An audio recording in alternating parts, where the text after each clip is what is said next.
नमस्कार विद्यार्थी मित्रों। आज के हमारे इस वीडियो में हम ले रहे हैं इंग्लिश ग्रामर और उसमें टॉपिक हमारा आज का है कंडीशनल सेंटेंसेस।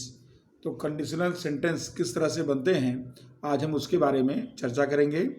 जैसा कि आप जानते हैं इफ़ का मतलब होता है यदि, और इस तरह से इफ़ वाला अगर क्लॉज है, सेंटेंस है, तो वो कंडीशनल सेंटेंस बनता है। तो थोड़ी और जानकारी प्राप्त करते हैं। Conditional sentence is a type of sentence that is made up an if clause, यानी if clause से बना हुआ जो वाक्य है वो कंडीशनल सेंटेंस है, ऐसा आप कर सकते हैं। और उसी में कर सकते हैं एंड ए मेन क्लोज, और उसके अंदर एक मेन क्लोज होगा जो रिजल्ट होगा। अगर इफ लगा हुआ है वाक्य में तो कंडीशन है, और जो दूसरा उसमें क्लोज उसका वाक्य होगा वो होगा उसका result. The sentence describes a situation, जो वाक्य है वह एक परिस्थिति को दर्शाता है या एक परिस्थिति को प्रस्तुत करता है। दैट माइट हैपन और माइट हैव हैपन, यानी कुछ हो सकता था या कुछ होगा, यानी उस अर्थ में इसको वह, यानी अगर ऐसा हुआ तो ऐसा होगा, ऐसा हुआ होता तो ऐसा हुआ होता। तो इस तरह के ऐसे कुछ आपको वो सेंटेंस डिस्क्राइब करता है। तो अब देखते हैं इसमें, यहाँ पर देखिए if dash not, unless, otherwise, and और are used as conditional words. ये जो आपको शब्द दिए गए हैं ये सभी शब्द ये शर्त दर्शक या ये शर्त बताने वाले शब्दों के रूप में इस्तेमाल किए जाते हैं। चाहे वो इफ़ हो, चाहे वो इफ़ नॉट हो, चाहे वो अनलेस हो या अदरवाइज हो, एंड हो, और हो। इन शब्दों का इस्तेमाल हम कंडीशनल वर्ड्स के रूप में लेते हैं। अब इसमें हम एक वाक्य रचना ज़रा देखते हैं। एक इसमें इसका वाक्य रचना है कि जैसे इफ़ वाले क्लॉज में इफ़ और सिंपल प्रेजेंट टेंस यूज किया गया हो, तो दूसरे क्लोज यानी रिजल्ट वाले क्लोज में सिंपल प्रेजेंट टेंस आपको मिलेगा। जैसे देखिए इफ़ इट रेन्स, अगर बरसात होती है। It the ground gets wet, तो जो ग्राउंड है, ज़मीन है, वो भीग जाती है। यदि तो बरसात हुई तो ऐसा होगा, उसका परिणाम होगा। इफ़ यू हीट आइस, अगर आप पानी को गर्म करते, बर्फ़ को गर्म करते हो। इफ़ यू हीट आइस, अगर आप बर्फ़ को गर्म करते हो। इट मेल्ट्स, तो ये पिघलता है। तो यहाँ पर इफ़ वाला एक कंडीशनल क्लोज है और ये रिजल्ट है। तो यदि आइस गर्म करते हैं तो वह पिघलता है, ये उसका परिणाम होगा, रिजल्ट हो गया। और अब इसी तरह देखिए यहाँ पर एक दूसरा टाइप का है। इसमें कंडीशनल जो अपना क्लॉज है उसमें इफ़ सिंपल प्रेजेंट, जिसमें do, does, is, am, are इनका उपयोग हुआ होगा। तो दूसरा जो रिजल्ट वाला क्लोज है वह फ्यूचर में, यानी कि विल प्लस वर्ब का फर्स्ट फॉर्म, इस तरह से वो बन सकता है। इसको थोड़ा हम हिंदी में भी लिखते हैं तो आपको और क्लियर होगा। यहाँ देखिए एक वाक्य हमने लिया, यदि तुम आते हो तो मैं भी आऊँगा। अब यहाँ पर ये सिंपल प्रेजेंट में है और उसका जो रिजल्ट है मैं भी आऊँगा वो फ्यूचर हो गया। तो इसको इंग्लिश बनाते हैं, यदि तुम आते हो, कंडीशन इफ़, यू, और फर्स्ट फॉर्म में क्या आया, कम। तो यहाँ फर्स्ट फॉर्म लग गया। तो यहाँ पर do, does, is, am, are की जरूरत नहीं हुआ, खाली अपने फर्स्ट फॉर्म रख दिया। तो इफ़ यू कम, यदि तुम आते हो, तो उसका रिजल्ट क्या है, आई विल ऑल्सो कम, मैं भी आऊँगा। तो इस तरह से इसका रिजल्ट हो गया। फिर उसके बाद थोड़े और वाक्य देखते हैं इसके बारे में वाक्य रचना में। तो देखिए यहाँ पर जैसे दिया हमने, यदि वह घर पर होगा तो मैं उससे मिलने जाऊँगा। अब यहाँ भी देखिए, यहाँ आपको ध्यान रखना है कि ये जो कंडीशनल क्लॉज है, अब देखने में फ्यूचर लग रहा है, होगा, घर पर होगा, लेकिन इसको हम प्रेजेंट कहेंगे। तो यदि वह घर पर होता है, यहाँ हमने या होगा, तो मैं उससे मिलने जाऊँगा। तो if he is at home, अगर वो घर पर होगा, तो इस तरह इसको हम ट्रांसलेट करेंगे और रिजल्ट बताएंगे, I will go to meet him, तो मैं उससे मिलने जाऊंगा। यदि वह मुझे पढ़ाता है तो मैं पास हो जाऊंगा, या यदि वह मुझे पढ़ाएगा तो मैं पास हो जाऊंगा। इस तरह से है। अब कंडीशनल क्लॉज देखिए ज़रा। इफ़ ही, अब यहाँ पर सिंपल प्रेजेंट में थर्ड पर्सन ही है तो teaches me, if he teaches me. अब इसका रिजल्ट देखिए, आई विल पास, मैं पास हो जाऊंगा। एक और सेंटेंस, यदि वह नहीं आएगा तो मैं भी नहीं आऊँगा। तो इस तरह देखिए यहाँ पर कंडीशनल क्लोज में if he doesn't come, negative है तो डू नॉट या डज नॉट सिंपल में लगता है, तो थर्ड पर्सन ही है इसलिए डजेंट आएगा। इफ़ ही डजेंट कम, अगर वो नहीं आता है या अगर वो नहीं आएगा तो मैं भी नहीं आऊँगा, आई विल नॉट कम। तो इस तरह से आपने एक फॉर्मेट देखा। एक दूसरा देखते हैं फॉर्मेट इसमें कंडीशनल क्लोज में इफ़ सिंपल पास्ट जिसमें डिड वॉज वर ऐसा लगा होगा, और सामने जो रिजल्ट वाला क्लोज है उसमें वुड हो जाएगा, विल नहीं है, विल के बदले वुड हो जाएगा और वर्ब का फर्स्ट फॉर्म। देखिए, यदि वह आता तो मुझसे मिलता, इस तरह का ये वाक्य बना। तो देखिए, if he came third second form हो गया, कम का केम हो गया। यदि वह आता तो सेकंड फॉर्म हो गया इसके अंदर, तो इफ़ ही केम और उसका रिजल्ट देखिए, ही वुड मीट मी, तो वह मुझसे मिलता। तो यहाँ पर देखिए विल का वुड हो गया और फर्स्ट फॉर्म जैसा है उस तरह से रहेगा। यदि मैं शिक्षक होता तो तुम्हें पढ़ाता। अब यहाँ भी देखिए, यदि मैं शिक्षक होता, if I were the teacher. अब यहाँ पर आपको ध्यान रखना है इसके अंदर कि यहाँ पर एक जैसे धारणा की गई है, तो इसलिए यहाँ पर वॉज के बदले में किसका यूज़ किया है, वर का उपयोग किया है। तो if I were the teacher, अगर मैं टीचर होता तो तुम्हें पढ़ाता है, तो आई वुड टीच यू। फिर आगे है, यदि मैं घर पर होता तो तुम्हें जरूर बुलाता। तो यहाँ पर देखिए, if I were at home, अगर मैं घर पर होता, I would definitely call you, तो मुझे तुम्हें जरूर बुलाता। तो इस तरह से ये वाक्य रचना आप देख रहे हैं इसके अंदर जो कंडीशनल सेंटेंस से रिलेटेड हैं। अब देखिए आगे एक और रचना है यहाँ पर इफ़ पास्ट परफेक्ट, यानी कि जो कंडीशनल क्लॉज है उसमें पास्ट परफेक्ट है, और रिजल्ट में देखिए, तो रिजल्ट में क्या हो जाएगा, वुड हैव थर्ड फॉर्म हो जाएगा। यहाँ खास ध्यान रखना है, अगर यहाँ पास्ट परफेक्ट यानी आप जानते हैं हैड प्लस थर्ड फॉर्म अगर है तो यहाँ आपका वुड हैव थर्ड फॉर्म होगा। अब देखिए यहाँ पर, यदि मैं दिल्ली गया होता तो पार्टी में शामिल हुआ होता। यहाँ पर if I had gone Delhi I would have attended the party. तो ये फॉर्मेट आपको ध्यान रखना है, तो इसको आपको इस तरह से ट्रांसलेट करना है। तो इसमें देखिए कंडीशनल क्लॉज में हैड का यूज़ हुआ है थर्ड फॉर्म, और रिजल्ट वाले क्लॉज में would plus have plus third form का यूज हुआ है। एक और देखें, यदि मैंने पढ़ा होता या यदि मैं पढ़ा होता तो मैं पास हो गया होता। तो यहाँ देखिए, if I had studied I would have passed.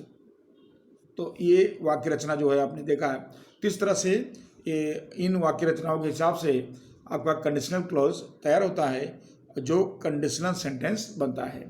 अब थोड़ा और जानते हैं इसके बारे में। एक ही वाक्य रचना में विभिन्न कंडीशनल वर्ड्स का उपयोग, अब हम इसमें कंडीशनल जो दूसरे वर्ड्स हैं उनका उपयोग करते हैं इसके अंदर। जैसे हमने पीछे देखा उसमें इफ़ है, इफ़ नॉट है, अनलेस है, उसके बाद अदरवाइज और, तो इन सब का हम एक सेंटेंस लेते हैं और उसमें एक एक करके उसका उपयोग करते हैं और देखते हैं कि वाक्य में क्या परिवर्तन होता है। तो देखिए पहले देखिए मैं इफ़ का यूज़ करता हूँ उसके अंदर। इफ़ यू वर्क हार्ड, अगर तुम कठिन मेहनत करते हो, यदि तुम कठिन मेहनत करते हो या करोगे, यू विल पास, तुम पास हो जाओगे। तो यहाँ पर आप देख रहे हैं वही सिंपल प्रेजेंट हो गया यहाँ पर, और यहाँ पर हो गया फ्यूचर रिजल्ट में। तो हमको अब यहाँ देखना है कि शब्दों का उपयोग करने से चेंज क्या हो रहा है। तो यहाँ देखिए हमारा जो परिणाम है, रिजल्ट है, वो क्या है, यू विल पास। तो अगर तुम कठिन मेहनत करते हो या खूब मेहनत करते हो तो तुम पास हो जाओगे। अब इसी में हमने इफ़ नोट का यूज़ किया। देखो जब इफ़ नोट का यूज़ करेंगे तो ऐसा हो जाएगा, इफ़ यू डू नॉट, क्योंकि सिंपल प्रेजेंट है, तो if you do not work hard, अगर तुम कठिन मेहनत नहीं करोगे तो फिर परिणाम कैसा हो जाएगा, वो भी निगेटिव हो जाएगा। यहाँ पर परिणाम क्या था, यहाँ पर परिणाम पॉजिटिव था, कठिन मेहनत करोगे तो पास हो जाओगे। अब यहाँ निगेटिव हो गया, कठिन मेहनत नहीं करोगे तो फेल हो जाओगे, अथवा you will not pass negative कर दो, ऐसा लिखो, चाहे यू विल फेल लिखो, दोनों सही है। तो if you do not work hard you will not pass.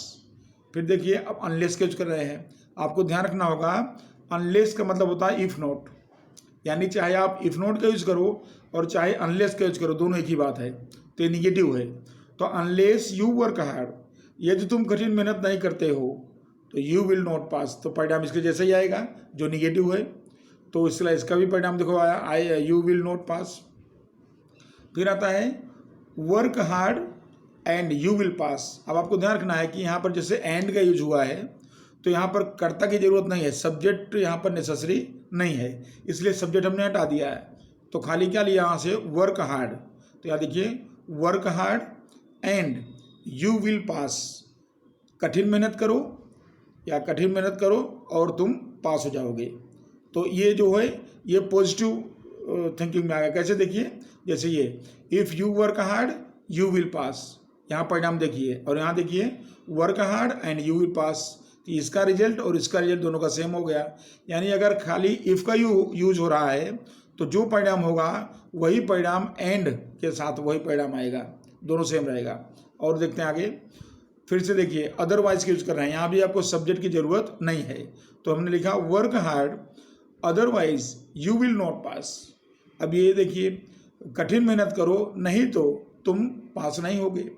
तो यहाँ पर देखिए कि वर्क हार्ड अदरवाइज यूज किया है तो उसका परिणाम कैसा आया, इफ नोट जैसा आया। यहाँ इफ नोट में क्या आया, देखिए you will not pass, unless में क्या था, यू विल नॉट पास। तो इसी तरह से अदरवाइज भी उसी कैटेगरी का है, यहाँ भी वही आ रहा है यू विल नॉट पास, यानी ये भी निगेटिविटी का है। और उसके बाद आता है वर्क हार्ड और यू विल नॉट पास। अब ये भी देखिए अदरवाइज के जैसे ही बना, वर्क हार्ड कठिन मेहनत करो अथवा यू विल नॉट पास, तुम पास नहीं होगे।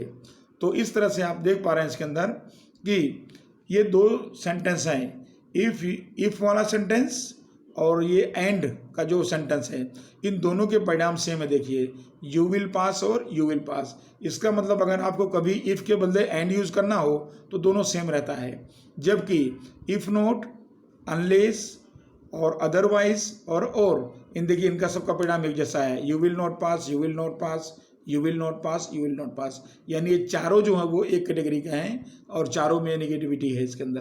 तो इस तरह से एक वाक्य में हमने अलग अलग कंडीशनल शब्दों का उपयोग करके देखा, तो इस तरह से रिजल्ट में परिवर्तन देखने को मिला। अब थोड़ा एक्सरसाइज देखते हैं इसके अंदर।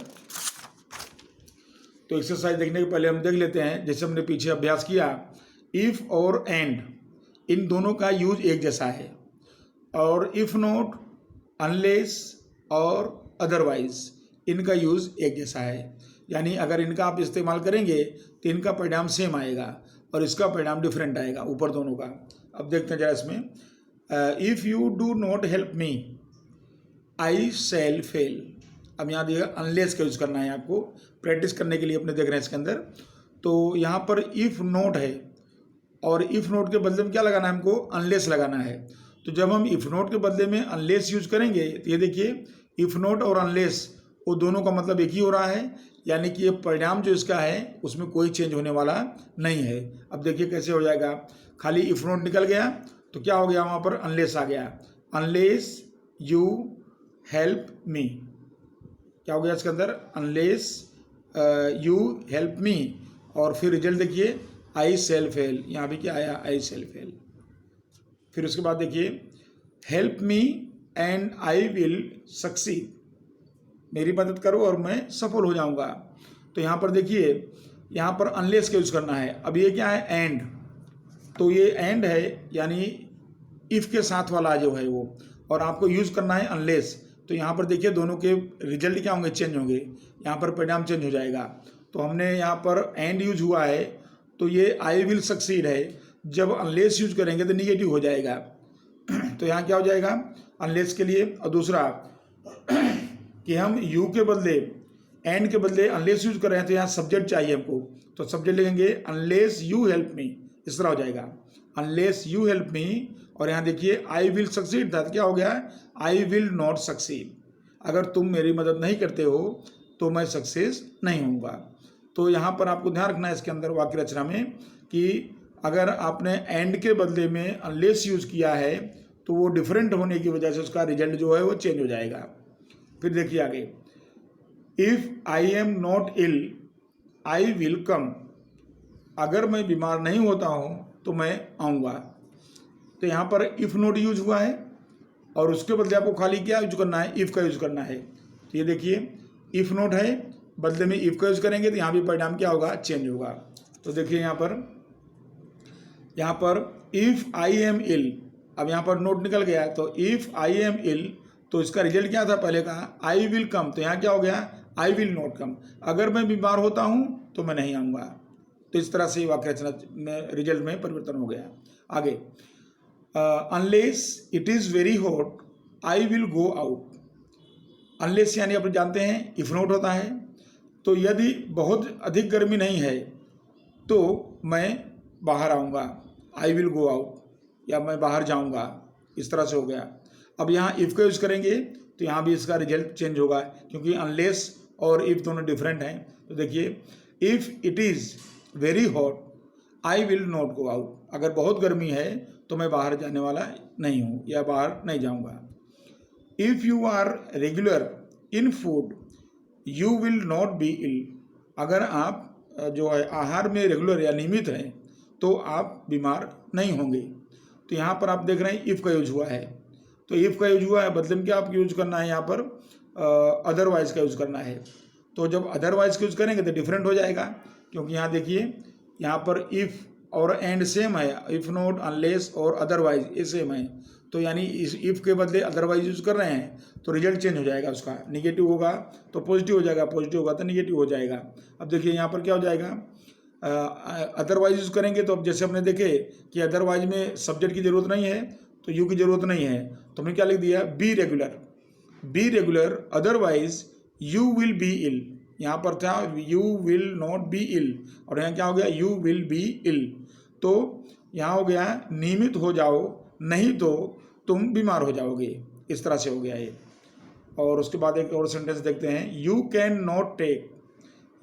नॉट टेक द बुक, और आगे unless you pay for it, यहाँ थोड़ा क्लोज को आगे पीछे कर दिया गया है, यहाँ पर कंडीशनल क्लोज इधर लगा दिया, बाद में कर दिया है। तो you can not take the book, तुम ये बुक नहीं ले सकते हो, unless you pay for it, ये तो तुम इसके लिए पे नहीं करते हो। तो अब यहाँ देखिए अनलेस है, बदले में क्या लगाना है, यहाँ पर इफ़ नॉट लगाना है। तो इफ़ नॉट और अनलेस दोनों सेम ही होता है तो परिणाम में चेंज नहीं होगा, और क्लोज हम आगे पीछे लिख सकते हैं। तो देखिए हमने यहाँ पर लगा दिया है, इफ़ यू डू नॉट पे, इसी वाक्य को आगे ले लिया, if you do not pay for the book, आगे you can not take it, यदि तुम बुक के लिए पे नहीं करते हो तो तुम इसे नहीं ले सकते हो। तो इस तरह से आपने देखा इसमें कंडीशनल सेंटेंस में हमने यूज बताया आपको कि if, and, if not, unless और अदरवाइज, इनका उपयोग कैसे हुआ उसको आपने देखा, और साथ साथ में आपने देखा कि इसके अंदर जो अलग अलग वाक्य रचनाएं हैं, जैसे हमने कंडीशनल क्लोज में सिंपल प्रेजेंट यूज हुआ है, या उसके अंदर जो है इसके साथ में उसके रिजल्ट में आपने परिवर्तन देखा। तो ये सारी चीज़ें आप जो है अलग अलग वाक्य रचना के साथ देखें तो उसके आधार पर आपको कंडीशनल सेंटेंस का वाक्य कैसे बनता है वो आपको इसमें से ख्याल आता है। अब इसके ऊपर से आप वाक्य को कंप्लीट करना हो तो आप कंप्लीट कर सकते हो, जैसे अधूरा सेंटेंस है तो आप उसको आसानी से पूरा कर सकते हो, या आपको कहीं चेंज करना है, कोई यूज करना है या वाक्य बनाना है तो आप इजली इसके आधार पर इसी रूल को ध्यान में रख करके बना सकते हैं। Thank you.